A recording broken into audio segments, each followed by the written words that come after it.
Real quick, I gotta let you in on a testing secret. With regulations and breaches on the rise, production data is no longer safe or legal for developers to use. And creating test data in-house is a complex chore that eats away valuable time. That's where Tonic comes in. They make it possible to create a true mirror of production by safely and realistically mimicking production data. So you can work on real product and steer clear of surprises at release time. Learn more at tonic.ai/codestory. When we drove out to visit that first school in the middle of nowhere, we drove onto campus in what should have been her very first choice school. And she said, Dad, don't even get out of the car. And I said, you're going to get out of the car. We've driven a long way, but let's take the tour. And then we got back in the car and I said, okay, tell you what, you grab Spotify, you're in charge of the radio, and you can find us a mood lightening song. I'm going to jump on Yelp and I'm going to find us a great restaurant in this town we've never been to.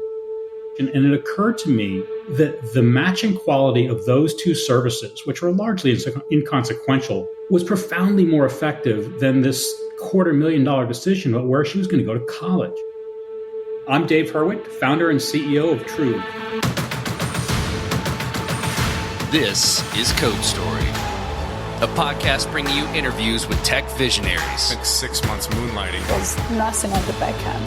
Who share what it takes to change an industry. I don't exactly know what to do took next. many goes to get right. Who built the teams that have their back. The company is its people. The teams help each other achieve. I was proud of our team. Keeping scalability top of mind. All that infrastructure was Yes, we've been fighting it as we grow. Total waste of time. The stories you don't read in the headlines. It's not an easy thing to achieve, mind Took it you. off the shelf and dusted it off and tried it again. To ride the ups and downs of the startup life. You need to really It's want it. not just about technology. All this and more on Code Story. I'm your host, Noah Lappart, and today how David Hurwitt wants to ask you the right questions in order to help find the perfect college fit. This episode is supported by Terso. Terso is the open-source edge database from the creators of libSQL. Do you put your edge computing close to your users? You should put your data there too. Terso makes this easy utilizing the developer experience of SQLite. Access a free starter plan at terso.tech/codestory. Terso, welcome to the data edge. This episode is brought to you by our friends at MemberStack. MemberStack is the fastest way for you to launch a beautiful Webflow MVP with robust authentication and smooth payments integration. Join companies like Slack and American Airlines in serving millions of members every single day. Get started for free by visiting memberstack.com/codestory. David Hurwitt lives in Burlington, Vermont, and is a married father of 3. And those kids have already grown and flown, per Dave's words. Their journey out of the nest into college was a driver behind starting his current venture. Outside of that, though, he is an avid photographer and really enjoys taking pictures, but ensuring that there is people in them, because he states it's just better that way. Dave spent some time in college admissions in the past, and as his kids grew up, he started to look into the process again. He found that when visiting a school in person, there wasn't a solution that utilized preferences of the graduates, helping them identify patterns to help match them to their perfect school. This is the creation story of Truve. It is a two-sided SaaS platform for students and schools who are looking to try to find their forever fit in higher education. So from a student's perspective, it's the college search process. It is modernizing what is a centuries-old process by using the kind of algorithmic matching that we use in every other part of our lives. We're just finally bringing into one of the most expensive and meaningful parts of our lives in helping students to find the right kind of school where they not only will get in, but where they will get out.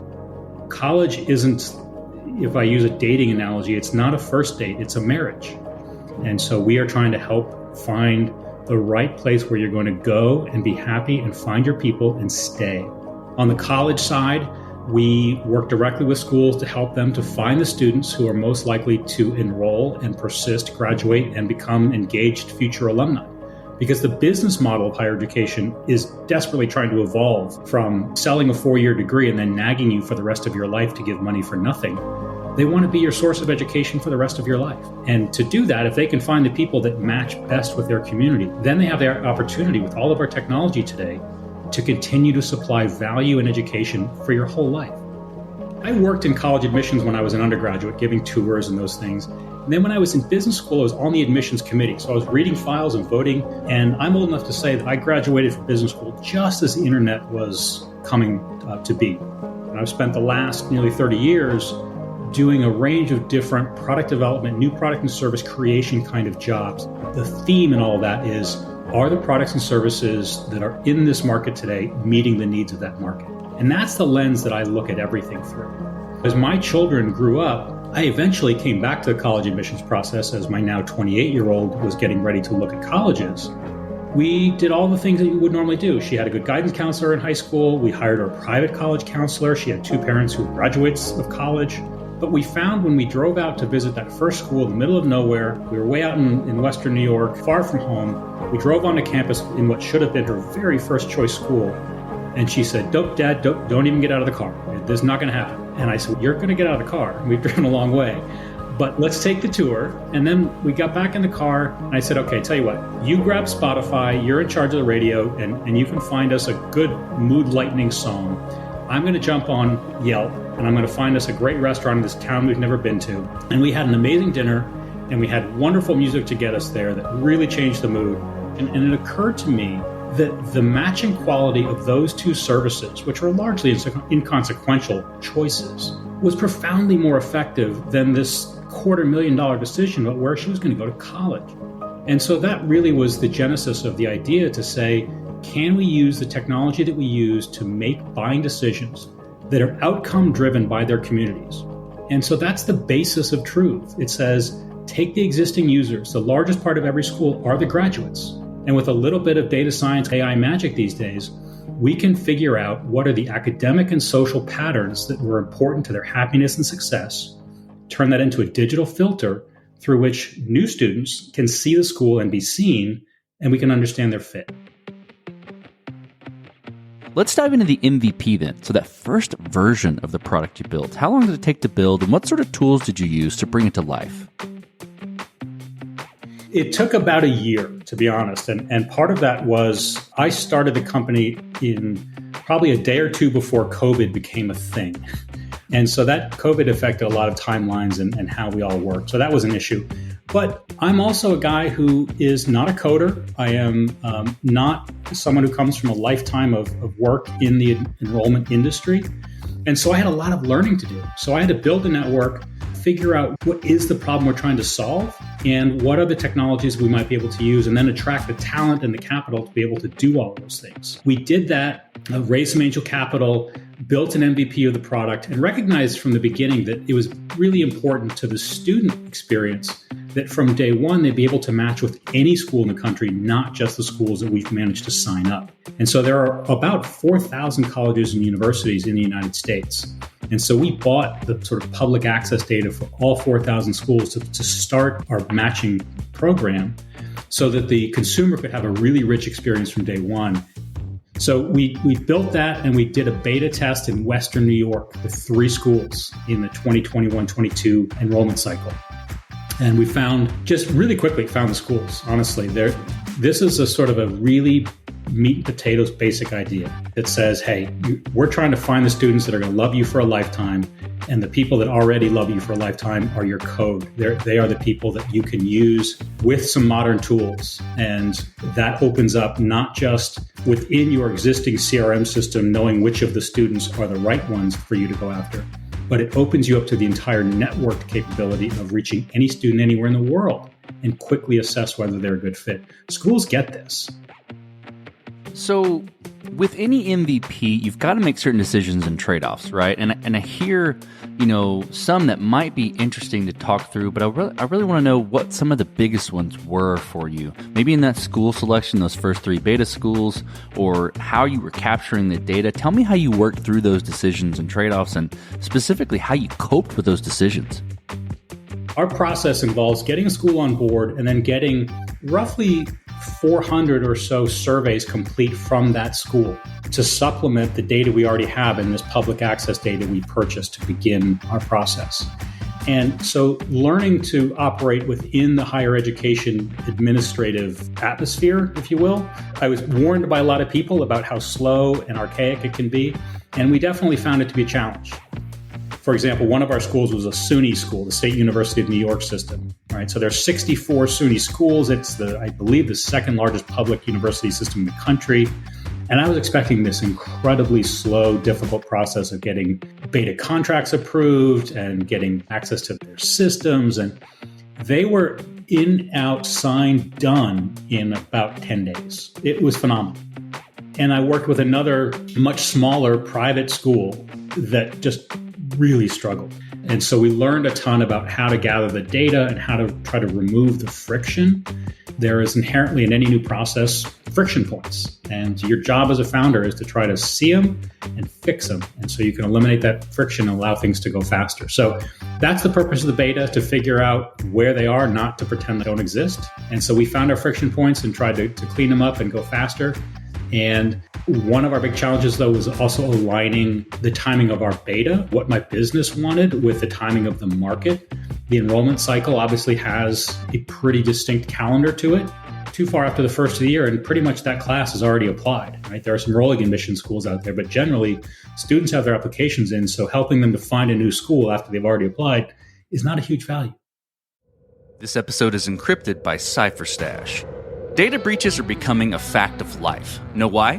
One of the reasons is because developers lack the right tooling to get the job done, i.e. encryption at rest tools are complex and inadequate. The solution? Encryption in use with CipherStash. CipherStash uses searchable encryption in use technology, providing continuous and universal protection for sensitive data. With CipherStash, you can turn your existing database into a vault, utilizing zero trust key management, SQL native, and with no code. Though encryption is complicated, CipherStash is easy to use. The tool fully supports SQL via a drop-in driver replacement, supporting the query types you know and love today. And did we mention it's fast? For queries over 100 million records, you can expect additional overhead of less than 1 millisecond. It's a no-brainer. Get started by reviewing their docs or downloading sample projects in Rails or Node plus Sequelize today. Visit cypherstash.com/codestory and get started protecting your data. This episode is supported by Treble. This day and age, APIs are a fact of life. And as such, product and engineering teams need tooling that is lightweight, real-time, and data-rich to help them ship and maintain APIs faster. That's where Treble comes in. Treble is an all-in-one platform for the entire API lifecycle. The product offers world-class monitoring and observability, providing more than 40 data points for each request, enabling you to understand everything from performance to user behavior. Dashboards help connecting your entire team for lifecycle collaboration. Documentation is automatically generated, saving massive amounts of time for your development team with every new release. And setting up Treble? Super easy and fast. In 3 simple steps, you can be up and running with their platform. Their pricing is designed to support API teams of all sizes. So get started with Treble today and automate your API ops. Did I mention they have a free forever plan? Find out more by visiting treble.com/codestory. That's TRBLLE.com/codestory. You've got your MVP, it's working, you've done the beta, you've gone through with your early adopters or your schools that were the early adopters. How did you progress the product from there and mature it? And I think to wrap that in a box a little bit, what I'm looking for is how did you build your roadmap, or how are you going about building your roadmap? And how do you decide, okay, this is the next most important thing to build for truth? We have this two-sided business model, and we have consciously chosen to make our service free to the consumer, to the student and their family, and paid for by the schools. And part of that is driven by the reality that schools are already spending billions, and that we felt like we could effectively tap into that revenue stream.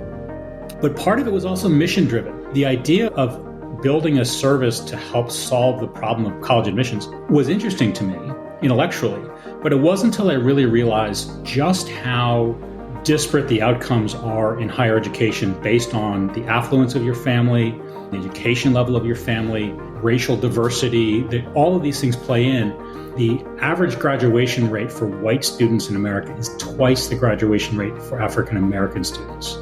wealthier students graduate more. Students whose parents went to college graduate far more than students who don't. So we very consciously chose, from a business model perspective, to say we want to levelize the playing field with technology, and so we're going to make this free to students. So we got through beta and said, okay, now let's revisit that decision, because collecting a few dollars from hundreds of thousands and hopefully ultimately millions of students on a monthly basis is a pretty attractive revenue stream. But we decided from a product standpoint that in order to build out the features and functionality and then to go after those really large multi-million person markets, that was a very expensive proposition. And the capital markets were saying, this is not a great time to go raise millions of dollars at this early stage. You would be better served by going and signing up a whole bunch of schools and getting them to pay you. And that we felt that the functionality that we went into beta and then came out of beta with was actually much closer to the saleable, great product where it is today than the consumer version would have been. So we revisited the decision about business model, chose to double down on the school side to start with, and then set about trying to go out and sign as many new schools as we can find. How did you go about building your team? And what do you look for in those people to indicate that they are the winning horses to join you? I knew in the beginning, my ambition was, as a non-coder, that I needed a technical co-founder if I could find the right person. I think there's a special kind of cat that works and succeeds in early startups. I have worked at huge companies, General Electric and Whirlpool, and loved it, but it's very different than the startup environment. And the true startup environment is very different than being employee number 200 at a 30 million revenue, very small company that's still early in its history. And so finding people that are multi-tool kind of players, but have a real hunger and passion and some level of proof point experience that they've done this before and they can bring in value and know how to really self-motivate and to bring a specific skill set that you're desperately needing. Those are pretty tight parameters. Found myself very quickly getting to the former CTO turned CEO of the only, I believe at the time at least, was the only SaaS unicorn in Vermont, a company called Dealer.com. And so I got to the right guy and he said, oh my God, I love this and I would love to help build this for you. I don't really want to be a founder again or a co-founder because I've been there, done that. And he had an exit that said he didn't have to. But he's been tremendously helpful. He's put money into it. He has put time and passion and brought the expertise, having built a SaaS business before. And then we've had fits and starts when it comes to hiring and finding the right people. I think at this stage, the key is to step into it definitively and then step out of it equally definitively if something's not working.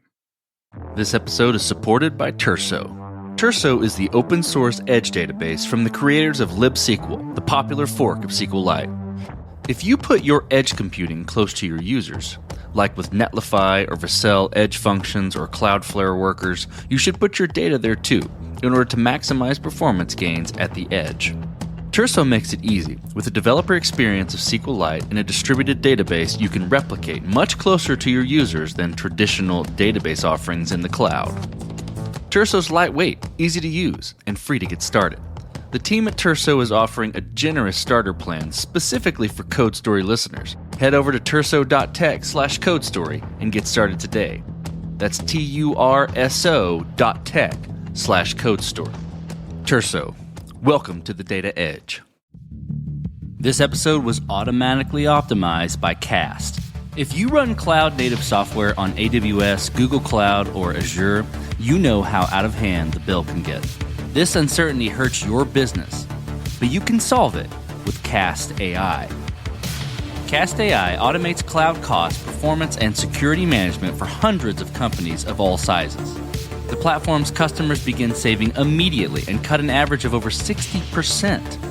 So before you go and sign a multi-year contract with a cloud provider or lay people off, check out what Cast AI can do for you. To get you saving even faster, Cast AI is offering a free cloud cost audit with a personal consultation. Visit cast.ai/codestory to get started. So let's flip to scalability. And this will be interesting. Given the product you're building, and how it might factor in, but did you build this to scale efficiently from day one or with scale in mind? Or are you fighting this as you grow and gain traction?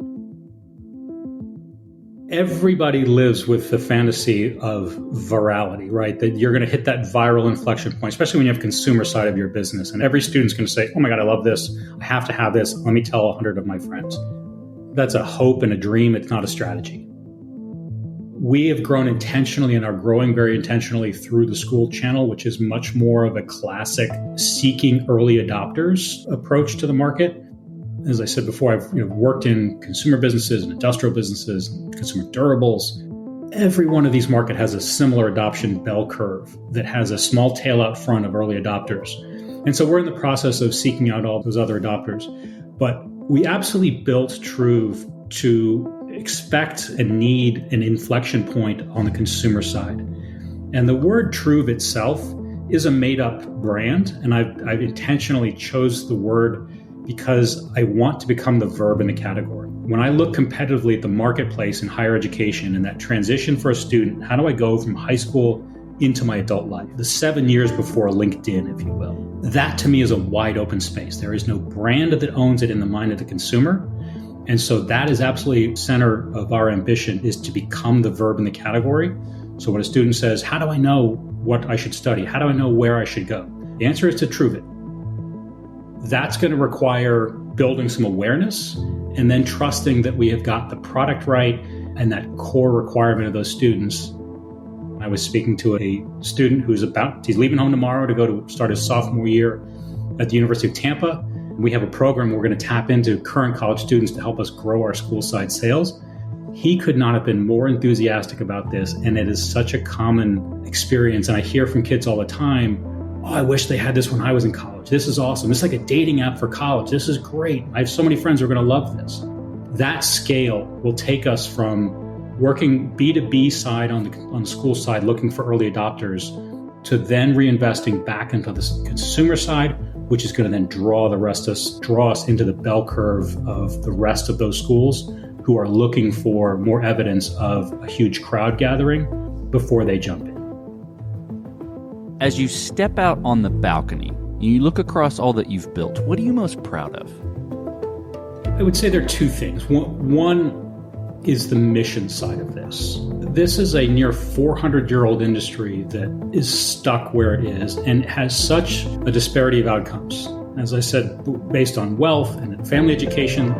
And education has always been so important to social mobility in this country. It is your way to go and build the life that you want and to this sort of tap into that profoundly American ideal of making of your life what you want. I love the idea that we can help to make that dream more accessible and more real for those among us who have the least today. And so that's something that gets me out of bed every day. And when you have those tough days as a founder, that absolutely fills my tank. And then I would just say, honestly, being in the arena, being a product guy my whole life, I always have ideas. But there's a difference between having ideas and building something and doing it. And win, lose, or draw, you're in the arena, you're working it, and I'm proud of that. Let's flip the script a little bit. Tell me about a mistake you made and how you and your team responded to it. I hired someone to do business development for me and to really take over that so that I could focus on other areas of the business. Because as you start out as a founder, you're wearing all the hats. And that seemed like a good one to offload once we have the product up and running. I thought I asked all the right questions, and this person was and is a wonderful person, highly accomplished. And ultimately, I just didn't see the fit of that early stage hunger with the founder's hat on, saying, okay, what we're trying to do is close these sales and then go raise more money. Am I better off with this person who had great credentials and great experience? And if we can get these results, am I better off keeping them? Or given the fact that we weren't getting the results I wanted, am I better off keeping them just to have them? Or am I better off saying I was decisive about understanding that I had made a mistake and that this person would be better off in another environment for themselves and for us as well, and that we just would bleed capital trying to get it right or trying to avoid admitting a mistake. And so opted for, we need to be proactive about this and say, you're terrific and you should go take that skill set and find some place where it's a really wonderful fit for you. And so that was the route that I chose. And I think maybe being a slightly older founder, maybe I'm being generous with myself, but it's not hard to make quick decisions because you recognize that the other person is struggling with this as well and they're not where they should be. And you're not helping anybody by hanging in there. And so just seeing it, admitting it, eating the disappointment and saying, okay, let's get past it and get on with what we need to get done is something that we've definitely worked on here. Okay, this will be fun to ask, and it's always interesting to listen to the passion from the founder. What does the future look like for the product and for your team? The idea that any high school student in the world can instantly find out more about what am I passionate about, what would my career look like, where would I go to get the skill set, the training that I need in order to reach that dream. That's ultimately what this product is all about. And we want it, like I said, we want to be that verb. So the way to do that is to prove it. I really believe that by drawing those students in, students are excited about the potential of this. It is so much more native to them than, hey, grab a number 2 pencil and go take an SAT exam and fill out Common Apps and FAFSA forms. All that stuff is a nightmare. We have such an opportunity to transform how people think about this process. My own daughter wrote her college essay entitled My First Adult Decision, talking about how she worked her way through this process and some other stuff in her life. But that idea that these are young people that are ready to fly. The statistics tell us that basically you have a 50-50 shot of staying and graduating from your first enrolled school in this country. It's a flip of a coin. And if we can help people to dramatically improve those odds of not just finding the school where they're going to get in, but the school where they're going to get out, then this will have just been a life well lived and an amazing experience. And we're going to allow so many people to just accelerate their dreams. I'm all in on that. Let's switch to you, Dave. Who influences the way that you work? Name a person or many persons or something you look up to and why. It might be a little cliche. My dad is just the most level-headed, compassionate, empathetic person I know. And so I always find thinking about the other person and helping to understand what is it they're struggling with, how are you being helpful, getting myself out of the way a little bit. I tend to want to jump in and fix things. And instead, what I'm trying to do is create a system that allows you to fix it for yourself and find it for yourself. And so I've always got my dad over my shoulder saying, not literally anymore, I'm afraid, but my dad's always in my ear saying, hey, hold on a sec, let them figure it out, create the process, create the system, understand what they really need, and then provide them the opportunity to solve for themselves, and they will be dramatically better off than if you stepped in and did it for them. It's that idea of the software as a service. You provide the service and then let them go to work is, I think, a really important guiding principle for me personally and for the business I'm trying to build. Okay, we talked about a mistake earlier, but this is a little different spin. If you could go back to the beginning, what would you do different? Or where would you consider taking a different approach? Doesn't have to be something that maybe broke or was a mistake. Could have worked really well, but maybe you'd tweak it a little bit. I think I probably would have tried to run a parallel path on the consumer side, as well as really our heads down B2B focus. Because as much as I said that, as the saying goes, hope is not a strategy. And so believing that you can hit this viral kind of inflection point with the consumer and it'll just take off is definitely not the strategy of my company. However, I really believe that as people find out about this, and I talk to people every day about my product, and I get almost identical reactions of excitement. And where was this when I was going through this and when I had this problem? And where was it when my kids needed it? And so I think I probably would have availed myself more of the social channels we have available and spent more time in front of my phone instead of behind it, if you will. I'm a sucker for testimonial kind of video, and I so appreciate when I see other founders or other just experts in general just grabbing their phone and then talking to me as if I'm sitting there across the table from them. And I don't think I did a great job of that. And I try to get better, and thinking as I'm saying this, I should probably do more of it for the rest of the day. But just to be out there, pitching your story directly to the consumer, putting it out there, and then just keep going. And if it doesn't amount to much, it didn't cost much. There wasn't a months of production cost and thousands of dollars and delays and lighting and editing and music, and just talk to people. and keep putting it out there, because if you really are tapping into a common large-scale need, what's the risk? Last question, Dave. So you're getting on a plane and you're sitting next to a young entrepreneur who's built the next big thing. They're jazzed about it. They can't wait to show it off to the world and can't wait to show it off to you right there on the plane. What advice do you give that person, having gone down this road a bit? I would say listen to other people only to a point. At some point, you have to trust yourself, trust your instincts, and let that passion flow out of you. Not everybody responds well when someone is just completely jazzed, but typically it's because they are all energy and enthusiasm and no strategy and no plan. And what really attracts me, if I sat down on that plane and someone said, here's my idea, and it just made nothing but sense, and you could tell they were passionate about it, and they started to say, we're doing this and not that, and we are very thoughtful, and this is what I could use from you, that is a real attractor for me. And I had actually a founder reached out to me. He's got an ed tech product. He found me on LinkedIn. He just wanted to chat. He was the guy who turned out to be sitting next to me in an airplane, proverbially. He was actually in Barcelona. He's from Ireland. He's got a genius product full of passion. And I threw him a couple of ideas and connected him with some people and got really energized by just talking to him. He was looking for input, but not me to make any decisions or me to, he wasn't stuck. He was just moving forward. And sharing that with me was really inspirational. Excellent. I appreciate you sharing that. Well, Dave, thank you for being on the show today. And thank you for telling the creation story of Truth. Thanks, Noah. Appreciate it.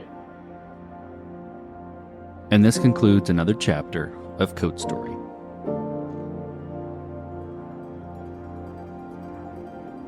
Code Story is hosted and produced by Noah Labhart. Be sure to subscribe on Apple Podcasts, Spotify, or the podcasting app of your choice. And when you get a chance, leave us a review. Both things help us out tremendously. And thanks again for listening.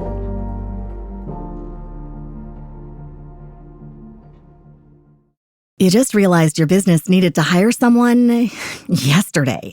How can you find amazing candidates fast? Easy. Just use Indeed. Stop struggling to get your job post seen on other job sites. With Indeed sponsored jobs, your post jumps to the top of the page for your relevant candidates, so you can reach the people you want faster. According to Indeed data, sponsored jobs posted directly on Indeed have 45% more applications than non-sponsored jobs. Don't wait any longer. Speed up your hiring right now with Indeed.